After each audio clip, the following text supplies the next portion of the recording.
నమస్కారం. న్యాయసేవ కార్యక్రమానికి స్వాగతం.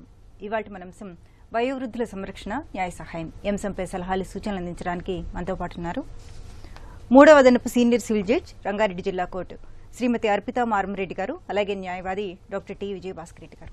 విలువైన సలహాలు సూచనలు స్వీకరిద్దాం. జడ్జి గారు, వయోవృద్ధుల సంరక్షణ చట్టం 2007 ఏం చెప్తోంది? మేడం, ఈ చట్టం welfare for parents and senior citizens గురించి చెప్తుందండి. ఫస్ట్ పేరెంట్స్ అంటే ఎవరో తెలుసుకోవాలి.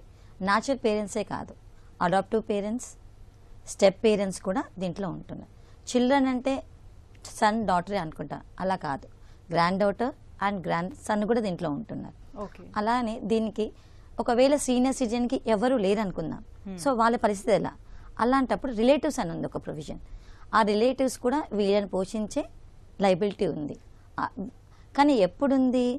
ఎప్పుడైతే వీళ్ళకి ఈ సీనియర్ సిటిజన్ ప్రాపర్టీ వాళ్ళ ఆధీనంలో ఉన్నప్పుడు, లేదా సీనియర్ సిటిజన్ తదనంతరం వాళ్ళ ప్రాపర్టీ వీళ్ళకి వెళ్తుంది ఉన్నప్పుడు, అప్పుడే they are come under the preview. So మనం ఇక్కడ చిల్డ్రన్ తెలుసుకోవాలి, అలా పేరెంట్ తెలుసుకోవాలి, రిలేటివ్ కూడా తెలుసుకోవాలి. సో ఎవరికైతే పేరెంట్స్కి సీనియర్ సిటిజన్స్కి మెయింటెనెన్స్ కల్పించారో, ఇల్ట్రీట్గా బిహేవ్ చేస్తారో, నెగ్లిజెంట్గా ఉంటారో, ఈ చట్టం వాళ్ళకి ప్రొటెక్షన్ కల్పిస్తుంది. ఓకే, విజయభాస్కర్ రెడ్డి గారు, ఈ వయోవృద్ధుల సంరక్షణ చట్టం ఎలా న్యాయం చేస్తుంది వృద్ధులకి? ఇక్కడ యాక్చువల్గా ఏంటంటే అండి, మనం రెగ్యులర్గా కోర్టుకు వెళ్ళిన పరిస్థితుల్లో ఒక వ్యక్తి అతను మెయింటెనెన్స్ కోసం కానీ వెల్ఫేర్ కోసం కానీ ఏదైనా సరే వాళ్ళ తల్లిదండ్రుల గురించి ఏదైనా ఇది చేయాల్సి వచ్చినప్పుడు, పిల్లల దగ్గర నుంచి వాళ్ళు ఇది తీసుకోవాల్సి వచ్చినప్పుడు, మామూలుగా కోర్టు పరిధిలో వెళ్ళిన పక్షంలో చాలా డిలే జరిగే పరిస్థితి ఉంటుందన్నమాట. అయితే కనుక ఆర్డీఓ గారు ముందలు వేసిన పక్షం లోపల వాళ్ళు వితిన్ 30 days లోపల ఏదో ఒక రిలీఫ్ వచ్చే అవకాశం ఉంటుందన్నమాట. అయితే వాళ్ళు కోర్టు ప్రొసీజర్ ఏది కూడా ఫాలో కారు. ప్రిన్సిపల్స్ ఆఫ్ న్యాచురల్ జస్టిస్ అనేది పెట్టుకుంటారు. దాని ప్రకారం అదర్ సైడ్ కూడా వింటారు. వినేసి ఇమీడియట్గా అప్పటికప్పుడే ప్రాబ్లం సాల్వ్ చేస్తారు. త్రూ సాంఘిక సంక్షేమ అధికారి ద్వారా వారి యొక్క సమస్యను పరిష్కారం చేసి ఇమీడియట్గా వాళ్ళకి రిలీఫ్ ఏర్పాటు చేయడానికి అని చెప్పి చూస్తుంటారు అనమాట. ఆ విధంగా వారి యొక్క సమస్య వారు ఉండగానే త్వరగా ఇదవుతుంది. వాళ్ళు రిలీఫ్ కూడా ఇమీడియట్గా పొందే అవకాశం ఉంటుంది. ఓకే, అలాగే జడ్జి గారు, ఈ వయోవృద్ధులు నిరాదరణకు గురైనప్పుడు ఎవరిని సంప్రదించాలి, అసలు ఎలా ప్రొసీడ్ అవ్వాలి? మేడం, ఇలా నిర్లక్ష్యం జరిగినప్పుడు సబ్ రీజనల్ ఆఫీసర్ మేడం ఎవరు అంటే రెవెన్యూ డివిజన్ ఆఫీసర్ ప్రతి ఒక్క డిస్ట్రిక్ట్లో ఉంటారు.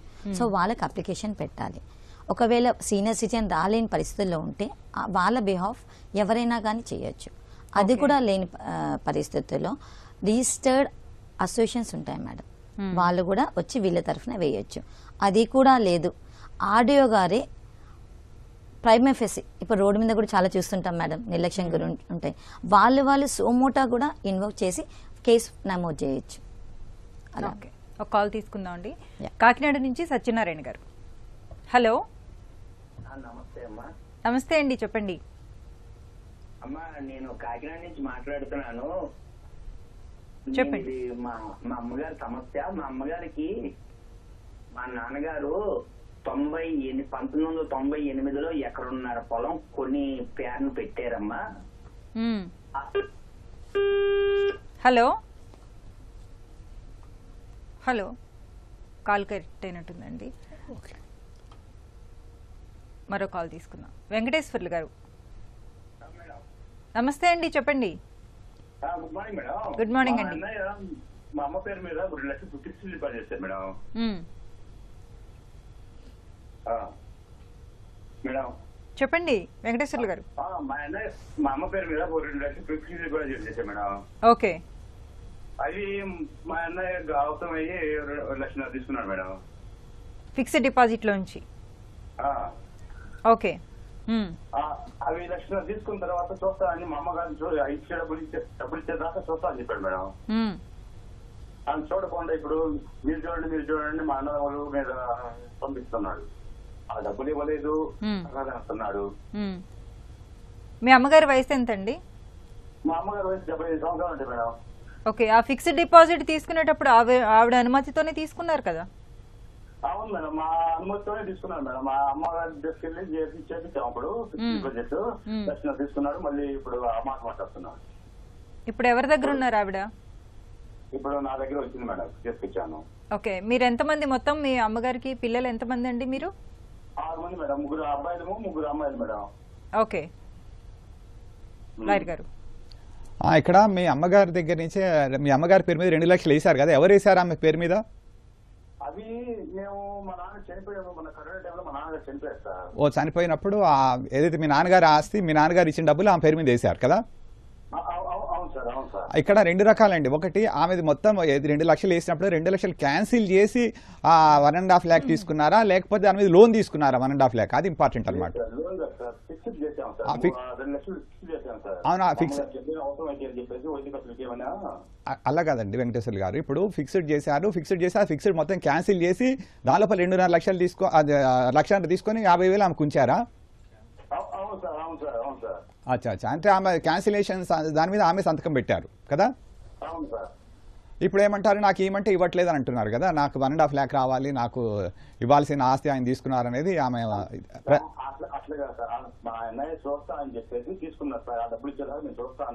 ఓకే ఓకే, చూస్తాను అని చెప్పేసి తర్వాత చూడలేదు.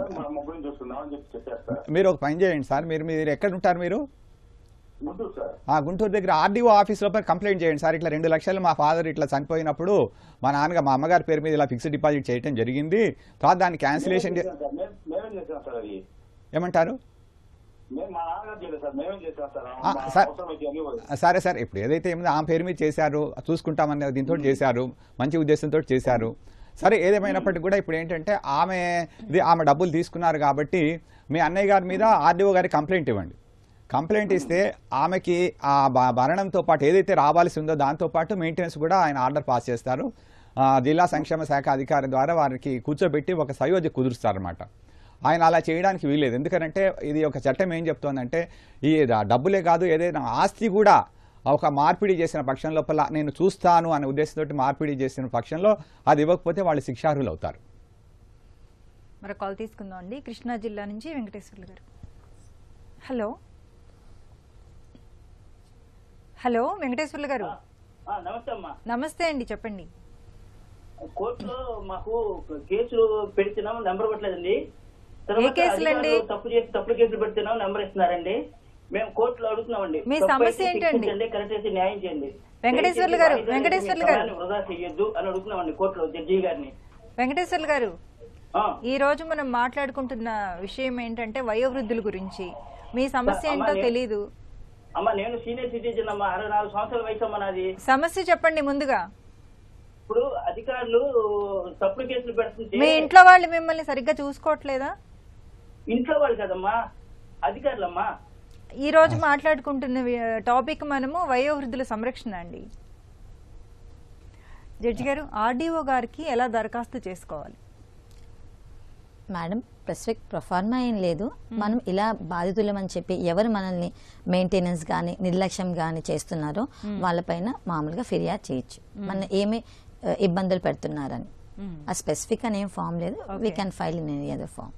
ఓకే, మరి కాల్ తీసుకుందాం అండి. హలో.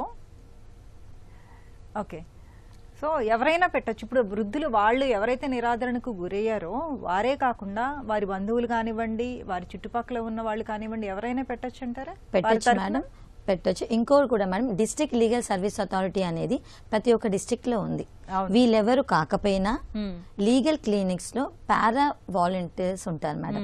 వీళ్ళు కూడా సీనియర్ సిటిజన్ కి అలానే స్పెసిఫిక్ డిపార్ట్మెంట్ కి, ఇప్పుడు హాస్పిటల్ ఏమైనా ఇష్యూస్ ఉన్నాయనుకోండి, సీనియర్ సిటిజన్స్ వెళ్ళలేరు, సో వీళ్ళిద్దరి మధ్యలో ఇంటర్ఫేస్ గా మనం లీగల్ క్లినిక్ లో పారా లీగల్ వాలంటీర్స్ కూడా అపాయింట్ చేశాం.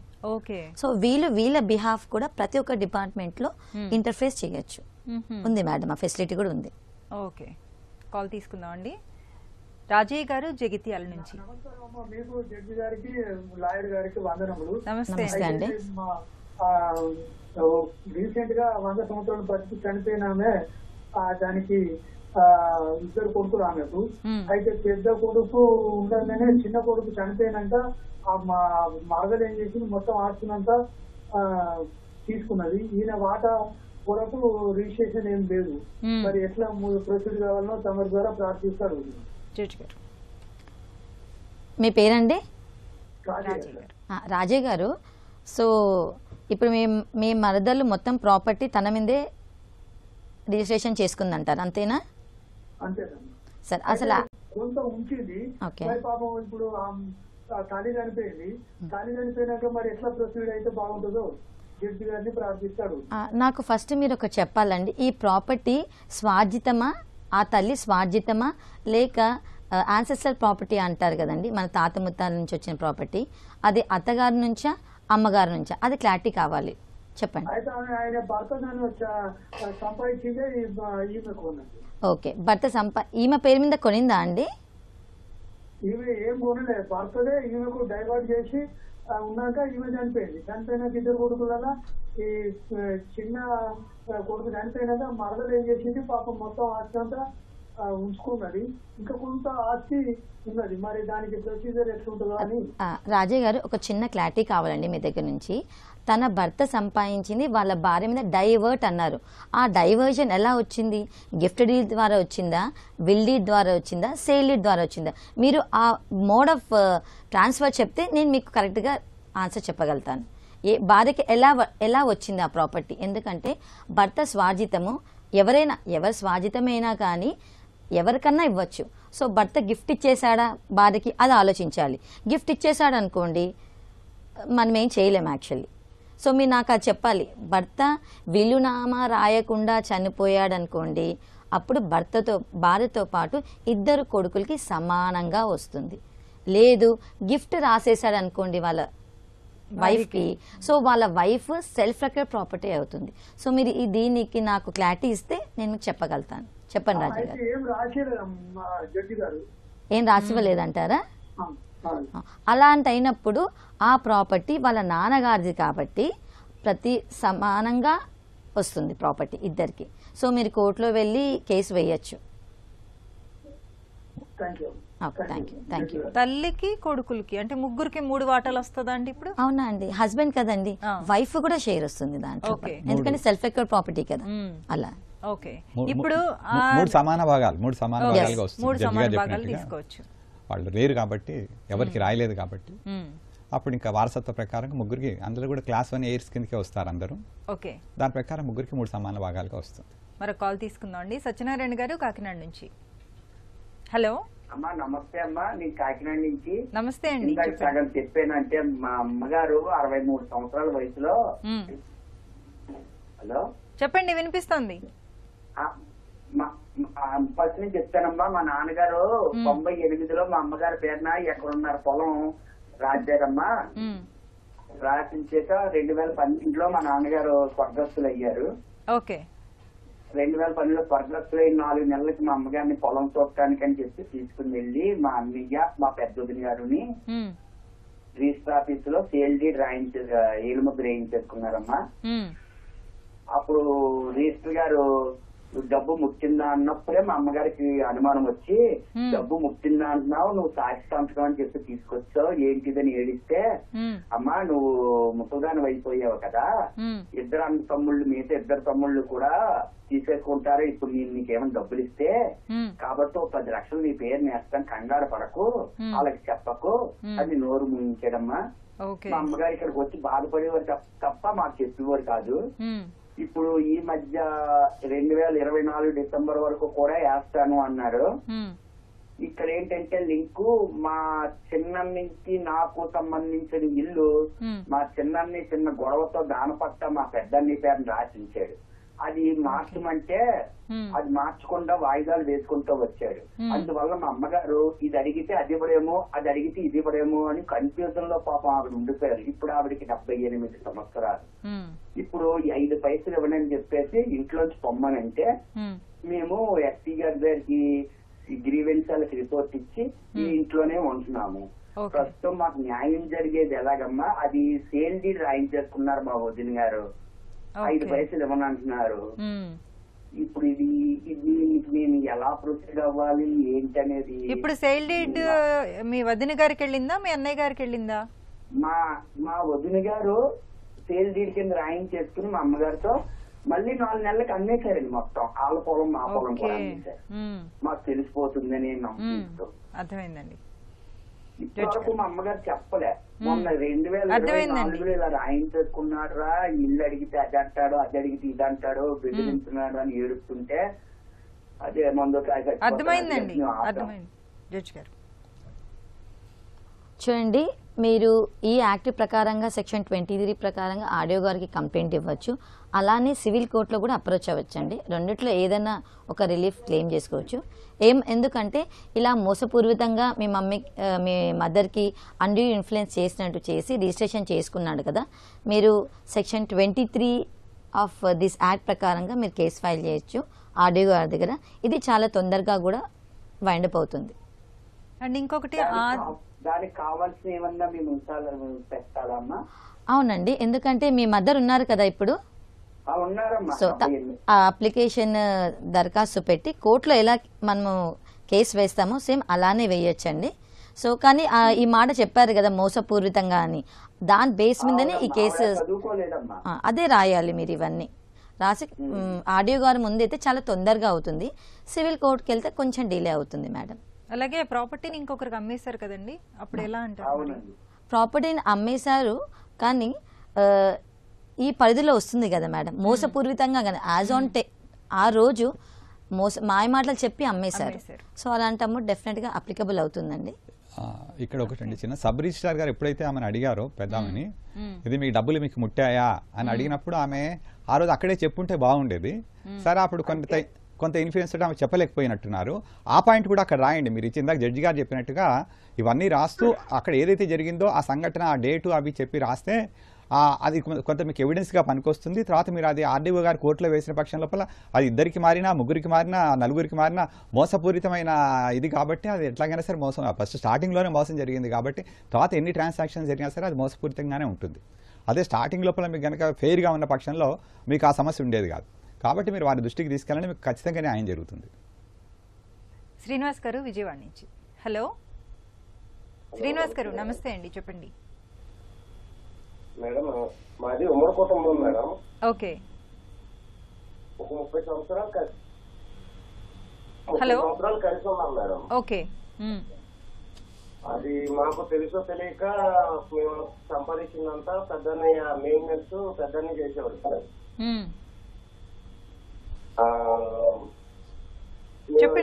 కొన్నాళ్ళ తర్వాత ఇప్పుడు విడిపోయాం మేడం.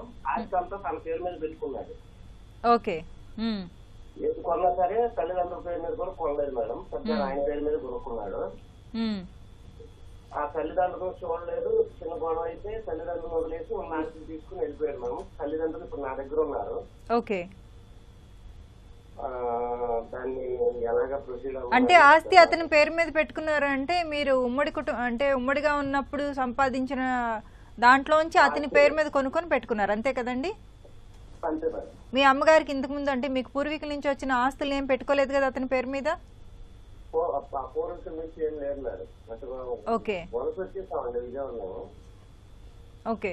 అప్పుడు మీ దగ్గర అంటే మీరు ఉమ్మడిగా ఉన్నప్పుడే సంపాదించినది డబ్బుతో కొన్నారన్న ప్రూఫ్స్ ఏమైనా ఉన్నాయా మీ దగ్గర? ప్రూఫ్స్ అంటూ అంటే మేము కలుసుకున్న 30 సంవత్సరాల్లో తల్లిదండ్రులు కానీ మేము కానీ సంపాదించింది ఏమి కూడా పంచుకోలేదు మేడం.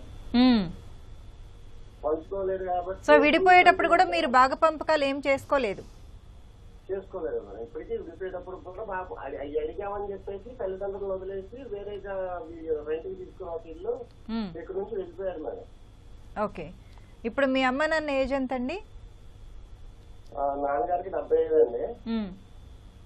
అమ్మగారికి వచ్చేసరికి 63, 62 ఉంటాయి మేడం. అమ్మగారికి కరెక్ట్గా ఐడియా లేదు. ఓకే. విజయభాస్కర్ రెడ్డి గారు, మీరు ఇద్దరు కూడా మీ తల్లిదండ్రులు ఇద్దరు కూడా సీనియర్ సిటిజన్స్ యాక్ట్ కింద వస్తారండి. తల్లిదండ్రులు మరియు senior citizens act, welfare and maintenance act కింద వస్తారు 2007. మీ కష్టార్జితం ఎవరైతే ఉన్నారో మీ 30 సంవత్సరాలు మీ ఇద్దరు అన్నదమ్ములు ప్లస్ మీ అమ్మగారు తండ్రి గారు అందరూ కూడా కష్టపడి సంపాదించామంటున్నారు కాబట్టి దాంట్లో వారికి కూడా ఆస్తి నలుగురు కష్టపడి సంపాదించి కష్టం చేసి సంపాదించారు కాబట్టి చెమటోడ్చి మీ నలుగురికి కూడా బాగా ఉంటుందండి. ఏదైనా సరే మీరు సరిగ్గా కూర్చొని మాట్లాడుకొని చేసుకోవాల్సిన పద్ధతి ఉండేది. కానీ ఇప్పుడు వాళ్ళు తీసుకొని వెళ్ళిపోయారు కాబట్టి మీ అన్నయ్య గారు మీరు ఆర్డీఓ గారు కోర్టులో వేయండి. ఇలా మేము 30 సంవత్సరాలు కలిసి ఉన్నాము, ఇలా ఉన్న పక్షం లోపల మాకు ఇలా జరిగింది, మా అన్నయ్య గారు మొత్తం మా ఆస్తి అంతా తీసుకొని వెళ్ళిపోయారు కాబట్టి మాకు రావాల్సిన మా భాగం మాకు మీరు ఇప్పించగలరు. ఎందుకంటే దాని లోపల మా కష్టార్జితం ఉంది, మా శ్రమ ఉంది, మా కష్టం ఉంది, మా నష్టం ఉంది, మా బాధ ఉందని చెప్పి మీరు ఒక చిన్న అప్లికేషన్ ఇందాక జడ్జి గారు చెప్పినట్టుగా ఒక తెల్ల పేపర్ తీసుకొని మీరు ఎవరికైతే ఇవ్వాలనుకుంటున్నారో ఇది కంప్లైంట్ చేయాలనుకుంటున్నారో వారి యొక్క ఆస్తి, వాళ్ళ యొక్క పేరు, అడ్రస్, తర్వాత ఫోన్ నెంబర్ క్లుప్తంగా రాసి మీరు దేని గురించి ఇబ్బంది పడుతున్నారో రాసి కింద మీ వారి సంతకం పెట్టేసి మీ తల్లిదండ్రులు ఇద్దరు సంతకం పెట్టేసి ఇవ్వండి. ఎందుకంటే వారిద్దరు కూడా సీనియర్ సిటిజన్స్ కిందకి వస్తారు కాబట్టి వాళ్ళు పిలిచి మాట్లాడతారు, ఒక సయోధ్య కుదురుస్తారు. తర్వాత ఏంటంటే వారికి ఒక అండర్స్టాండింగ్ వచ్చేట్టుగా ప్లాన్ చేసి వారికి వచ్చే విధంగా వాళ్ళు ఇది చేస్తారు. అప్పుడు మీకు కూడా మీ సమస్య మీకు కూడా కొంతవరకు పరిష్కారం అయ్యే అవకాశం ఉంటుంది. జడ్జి గారు చూడండి, జాయింట్ ఫ్యామిలీ ప్రతి ఒక్కరూ కష్టపడతారు. పూర్వంలో ఏమైందంటే పెద్దన్న ఉంటాడు కదండి, అన్ని బాగోకులు అతను చూసుకునేవాడు. సో ఆయన కర్త ఆఫ్ ద ఫ్యామిలీగా ఉండేవాళ్ళు. సో అందరూ కష్టార్జితంని అతని పేరు మీద పెట్టేవాళ్ళు. ఎందుకంటే ఆయన బ్రదర్ కదా, ప్రతి ఒక్కటి చూసుకుంటారనే ఉద్దేశంతో పెడతారు. సో ఆయన పేరు మీద ఉన్న మాత్రాన అతనిదే చిన్నది. మీ అందరు కలిసికట్టుగా జాయింట్ ఫ్యామిలీలో హార్డ్ వర్క్ చేశారు కాబట్టి మీకు కూడా దాంట్లో వస్తుంది. ఇంకా మీ అందరూ కలిసి సంపాదించిన అమౌంట్తో చాలా ప్రాపర్టీలు కొనొచ్చు. ఆయన పేరు మీద కొనుక్కున్నా అదంతా మీ అందరి కష్టార్జితం కాబట్టి మీ అందరికీ ఈక్వల్ రైట్స్ ఉంటాయి. దీన్నే funds of joint blending of joint property అంటారండి. సో మీరు కంపల్సరీగా పార్టీషన్ సూట్ ఫైల్ చేసుకోండి. ఇంకా మోరోవర్ అండి, ప్రాపర్టీ ఉన్నా లేకపోయినా మీ తల్లిదండ్రులను చూసే బాధ్యత మీ అన్నయ్య గారికి మీకు కూడా ఉంది. Thank you. ఖమ్మం నుంచి లక్ష్మి గారు. హలో జడ్జి గారు, ఒక్కొక్కసారి పేరెంట్స్ ముందుగానే ఆస్తులు పిల్లల పేరు మీద రాసేస్తుంటారు, వీలునామా రాసేస్తుంటారు. ఆ తర్వాత పిల్లలు వాళ్ళని సరిగ్గా చూడకపోతే మళ్ళీ వెనక్కి తీసుకునే హక్కు ఉంటుందంటారా? రిజిస్ట్రేషన్ డెఫినెట్ గా మేడం. ఈ యాక్ట్ ప్రకారం సెక్షన్ 23 ఉంది మేడం. మనం ప్రేమ రాగలతో చాలా అఫెక్షన్ తో బాగా చూసేస్తారనే ఉద్దేశంతో రాసిస్తాం. సో రాసేసినప్పుడు ఏమవుతుందంటే తర్వాత వాళ్ళు మనల్ని చాలా ఇల్ట్రీట్ చేస్తారు. ఇల్ట్రీట్ చేసినా మేడం మెయింటెనెన్సే కాదు, ఇక్కడ ఇల్ట్రీట్ చేసినా మన డిగ్నిటీని ఎక్కడ లో చేసినా వీఆర్ ఎలిజిబుల్ అనమాట. సో మన ప్రాపర్టీలో వాళ్ళు ఉంటున్నారు కదా, ఎవిక్షన్ కూడా చేయొచ్చు మేడం. ఎవిక్షన్ అంటే ఇప్పుడు ఎక్స్ అనే అతను చాలా లవ్ అండ్ అఫెక్షన్ తో వాళ్ళ ప్రాపర్టీ ఇస్తే 1 సంవత్సరం చూసుకొని వాళ్ళని ఇబ్బంది పెట్టిన, రిలేటివ్స్ చాలా చీప్ గా చూసిన, మెయింటెనెన్స్ కాదు, ఫుడ్ షెల్టరే కాదు మేడం, మనం నిర్లక్ష్యం చేసి అందరి ముందు చిత్కారాలు చేసినా కానీ మనము 32 కొత్త అమెండ్మెంట్ రూల్స్ అమెండ్ అయ్యాయి మేడం 2011లో. సో మన పిల్లల్ని మనమే మన ప్రాపర్టీలోంచి ఎవిక్ట్ చేయొచ్చు. అలా 2011లో వచ్చింది. ఎందుకంటే పెద్దవాళ్ళు అంత కష్టపడి సంపాదించి పిల్లలకి పెడితే మనకి ఎండ్ ఆఫ్ ది డే చీత్కారమా కాదు కదా. సో ఇది కూడా వాళ్ళ డిగ్నిటీని అప్హోల్డ్ చేయడానికి 2011లో అమెండ్ చేశారు మేడం. ఏ గిఫ్ట్ డీడ్ అయినా కానీ క్యాన్సిల్ చేసే అథారిటీ ఆర్డీఓ గారికి ఉంది మేడం. సో డెఫినెట్ గా పిల్లలు కొంచెం చూసి ఉన్నారు. Thank you. యాక్చువల్గా బ్యూటీ ఆఫ్ ది యాక్ట్ ఇదేనండి. ఇది ఒక వరం లాంటిది సీనియర్ సిటిజన్స్ కి. ఏంటంటే కనుక వేరే యాక్ట్లో ఎక్కడా కూడా ఇట్లాంటిది లేదనమాట. ఎప్పుడైతే తల్లిదండ్రులు నిరాదరణ గురైన పక్షం లోపల వారికి ఈ చట్టం ఏదైతే మేము ఇందాక జడ్జి గారు చెప్పినట్టుగా వయోవృద్ధుల చట్టము, సంరక్షణ చట్టము వారికి ఒక వరం లాంటిది. వారికి తిరిగి ఆస్తిని మార్పిడి చేసిన ఆస్తిని మళ్ళీ తిరిగి వాళ్ళకి ఇప్పించే, రిజిస్ట్రేషన్ చేసిన ఆస్తిని కూడా మళ్ళీ వెనక్కి తిరిగి వాళ్ళకి ఇచ్చే. ఇందాక జడ్జి గారు చెప్పినట్టుగా సెక్షన్ 23 చాలా చాలా ఇంపార్టెంట్ అనమాట ఈ యొక్క యాక్ట్లో. దాని లోపల ఎవరైతే నిరాదరణకు గురవుతారో వారు ముఖ్యంగా మోసపూరితం చేసి తర్వాత వారు ఈ విధంగా చూసుకుంటామని చెప్పి తర్వాత వారిని చూడకుండా వారిని ఇబ్బంది పెట్టిన పక్షం లోపల సెక్షన్ 3 వాళ్ళని ఖచ్చితంగా ప్రొటెక్ట్ చేస్తుందండి. చెప్పండి. అందరూ అనుకుంటారు రిజిస్ట్రేషన్ చేసేసాము, గిఫ్ట్ అయిపోయింది, చట్టాలు మనం సపోర్ట్ చేస్తాయా లేదని. డెఫినెట్గా సపోర్ట్ చేస్తాయండి. రీసెంట్గానే సెప్టెంబర్ 2025లో ఇలానే Kamal Nath versus additional collector case ఇలానే అయ్యింది. గిఫ్ట్లో ప్రేమానాగలతో రాసిచ్చాను, నన్ను చూసుకుంటారనే ఉద్దేశంతో రాసిచ్చాను, చూసుకోవట్లేదు అనే మాట లేకపోయినా లవ్ అండ్ అఫెక్షన్తో గిఫ్ట్ చేసినా క్యాన్సిల్ చేశారండి రీసెంట్గా సెప్టెంబర్లో. సో ప్లీజ్ సీనియర్ సిటిజన్స్ అలా ఏం ఇబ్బంది పడకండి, we are there for you every time. అలాగే గిఫ్ట్ డీడ్ కూడా ఇదే వర్తిస్తుందా అండి? Definitely madam. Yeah definitely. Okay. అలాగే కొంతమంది పిల్లలు దురదృష్టవశాత్తు ముందే చనిపోతారు తల్లిదండ్రుల కన్నా. అలాంటప్పుడు మనవాళ్ళు మనవరాళ్ళకి ఎలాంటి బాధ్యత ఉంటుంది? సేమ్ బాధ్యత ఉంటుంది మేడం. ఒకవేళ మన్మరాలు కూడా లేకపోతే మీకు చెప్పాను కదా, senior citizen childless senior citizens ఉన్నప్పుడు వీళ్ళ తదనంతరం ప్రాపర్టీ ఎవరికి చెందుతుందో వాళ్ళు, లేదా వీళ్ళ ప్రాపర్టీ ఎవరి సంరక్షణ ఉందో వాళ్ళకి చూసే బాధ్యత ఉంది. అలా. ఓకే. అలాగే స్టేట్ హోమ్ కూడా వెళ్ళొచ్చా అండి వీళ్ళు? స్టేట్ హోమ్ కి లేకపోయినా ఓల్డ్ ఏజ్ హోమ్స్ ఉంటాయి కదా మేడం, అంటే ఎస్టాబ్లిష్ చేశారు కదా మన యాక్ట్ ప్రకారంగా. ఒక్కొక్క ఓల్డ్ ఏజ్ లో 150 మెంబర్స్ ఉండే ఫెసిలిటీ ఉంది. స్టేట్ హోమ్ కి ఉన్నాయి మేడం, అందరు ఓల్డ్ ఏజ్ హోమ్స్ ఉన్నాయి. ఓకే, వాళ్ళ కొడుకు చనిపోతే కోడలికి ఎలాంటి బాధ్యత ఉంటుందండి? అతని ప్రాపర్టీ ఉందనుకోండి, అతని ప్రాపర్టీ ఉంటే డెఫినెట్గా తనకు కూడా వస్తుంది మేడం. ఎందుకంటే ఇప్పుడు చెప్పాను కదా మేడం, ఇప్పుడు నేను ఏమని, ఎవరి ప్రాపర్టీ ఆధీనంలో, వీళ్ళ ప్రాపర్టీ ఆధీనంలో ఉందనుకోండి, కోడల ఆధీనంలో ప్రాపర్టీ ఉందనుకోండి, డెఫినెట్గా చూడాల్సిన బాధ్యత వస్తుంది. ఎందుకంటే ప్రాపర్టీ ఎవరిది? సీనియర్ సిటిజన్ది. సో ఎస్టేట్ అంటారు మేడం, ఇది కూడా ఒక ప్రొవిజన్ ఉంది మేడం, మీరు చాలా కరెక్ట్గా అడిగారు. ఎప్పుడైతే సీనియర్ సిటిజన్ ఎస్టేట్ ఉండి దాన్ని అనుభవిస్తున్నారో వాళ్ళకు కూడా రెస్పాన్సిబిలిటీ ఉంది, రెస్పాన్సిబిలిటీ ఉంది. ఓకే, అలాగే ఇంకా ఈ చట్టము వయోవృద్ధులకి ఇంకా ఎలాంటి రక్షణ కల్పిస్తుందండి? ముఖ్యంగా అండి వయోవృద్ధుల ఈ చట్టం లోపల ఆహారం, తర్వాత దుస్తులు, తర్వాత వైద్య సౌకర్యాలు, తర్వాత ఇంటి అద్దె, తర్వాత ఇవే కాకుండా రీక్రియేషనల్ ఫెసిలిటీస్ అంటే వినోద కార్యక్రమాలు, ఇవన్నీ కూడా అందించాలి. ఎవరైతే ఈ తల్లిదండ్రుల్ని పిల్లలు ఉంటారు కదా, పిల్లలు వాళ్ళకి ఇవన్నీ కూడా అందించాల్సిన బాధ్యత ఉంది అనేది చట్టం చెప్తోంది. కేవలం బట్టలు ఇచ్చేసాము లేదా అన్నం పెట్టేసాము అంటే కుదరదండి. చివరి క్షణంలో వారి యొక్క అంతిమ దశలో వారందరూ కూడా హ్యాపీగా లైఫ్ లీడ్ చేసుకుంటూ వెళ్ళిపోవడానికి చక్కటి ఆస్కారం కల్పించాలి. కానీ వాళ్ళు బాధపడే విధంగా, వాళ్ళు నిజం చెప్పాలంటే వారు ఒక జాతికి సంపద అండి. ఆ తల్లిదండ్రులు కానీ వయోవృద్ధులు కూడా మన జాతికి సంపద. మనకి ఎంతో అనుభవాలను క్రోడీకరించి మనకి అన్నీ కూడా మన ఒక వ్యవస్థని అభివృద్ధి పరచడంలో కూడా వాళ్ళందరూ భాగస్వాములు కూడా ఒకప్పుడు. కాబట్టి వారిని ఒక సంపదగా భావించాలి. తర్వాత వారికి మనము ఎంత వీలైతే అంత సహాయం చేయాలండి. ఇప్పుడు వారు ఒక్కొక్కసారి వాళ్ళు లేచి వాళ్ళు కంప్లైంట్ చేసే పరిస్థితి కూడా ఉండదు. కాకపోతే కనుక వారు ఎవరికైతే అధికారం ఇస్తారో వాళ్ళు కూడా వెళ్ళి కంప్లైంట్ చేయొచ్చు. ఎన్జిఓస్, ముఖ్యంగా ఇందాక జడ్జిగా చెప్పినట్టుగా డిఎల్ఎస్ఎస్, పారాలీగల్ వాలంటీర్స్, తర్వాత వాళ్ళందరూ కూడా వారి యొక్క తరపున అధికారం తీసుకుని ఆర్డీఓ ముందు వాళ్ళ యొక్క ఏదైతే అర్జీ ఉంటుందో అది దాఖలు చేయొచ్చు. తర్వాత వారి తరపున వీరు పోట్లాడచ్చు కూడా, వాళ్ళు వెళ్ళలేని పరిస్థితి లోపల. జడ్జి గారు, అలానే న్యాయ సేవా అధికార సంస్థ నుంచి ఈ వయోవృద్ధులకి ఎలాంటి రక్షణ ఉంది? మేడం, ఒకవేళ పిల్లల దగ్గర నుంచి ఎటువంటి సమస్య వచ్చినా డిస్ట్రిక్ట్ సెక్రటరీ ఉంటారు మేడం, డిస్ట్రిక్ట్ లీగల్ సర్వీస్, దాంట్లో వచ్చి ఒక అర్జీ పెడితే మేము అదర్ సైడ్ నోటీస్ ఇస్తాం. ఎవరైతే వాళ్ళని ఇబ్బంది పెడుతున్న వాళ్ళు నోటీస్ ఇచ్చి కూర్చోపెట్టి మాట్లాడతాం మేడం. లేదు ఇంకా ఇబ్బందిగా ఉందంటే పారాలీగల్ వాలంటీర్స్ చెప్పాను కదా మేడం, ఇప్పుడు they have issues from hospital, so they will be interface అనమాట. సో సీనియర్ సిటిజన్కి ఏమైనా ఇష్యూస్ ఉన్నాయి హాస్పిటల్ నుంచి, వీళ్ళు వాళ్ళతో మాట్లాడి వైండప్ చేస్తారు. సో ఇంకోటి మేడం, ఇది మర్చిపోయాను చెప్పడం, సీనియర్ సిటిజన్స్కి మాకు హైకోర్టు నుంచి సర్క్యులర్ ఉంది మేడం, వాళ్ళ కేసెస్ తొందరగా పరిష్కరించాలని. సో ప్రతి మంత్ ఒక స్టేట్మెంట్ కూడా పంపిస్తాం మేము. సో ఫస్ట్ ప్రిఫరెన్స్ వాళ్ళకి ఇస్తాం. ఎలా రైల్వే స్టేషన్ లో వాళ్ళకి టికెట్స్ కానివ్వండి, హాస్పిటల్ క్యూస్ కానీ, అలానే మా దగ్గర కూడా ఒక వెసులుబాటు ఉంది మేడం.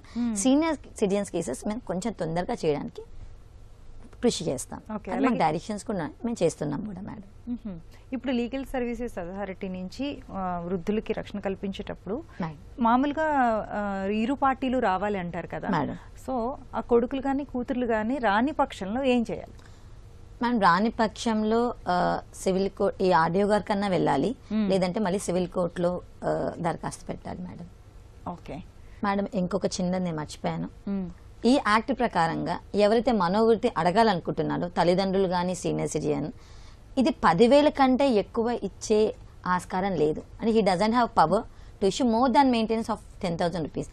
కానీ అదే 125 ఆఫ్ సిఆర్పిసి యాక్ట్ ఉంది మేడం, దాంట్లో లిమిట్లెస్. అంటే ఒక్కొక్కరికి 10,000 అంటారా? ఇప్పుడు ఇద్దరు ఉన్నారు అనుకోండి, వైఫ్ అండ్ హస్బెండ్, ఒక్కొక్కరికి 10,000. కానీ ఇక్కడ ఆర్డీఓ గారు is only resident to 10,000 only.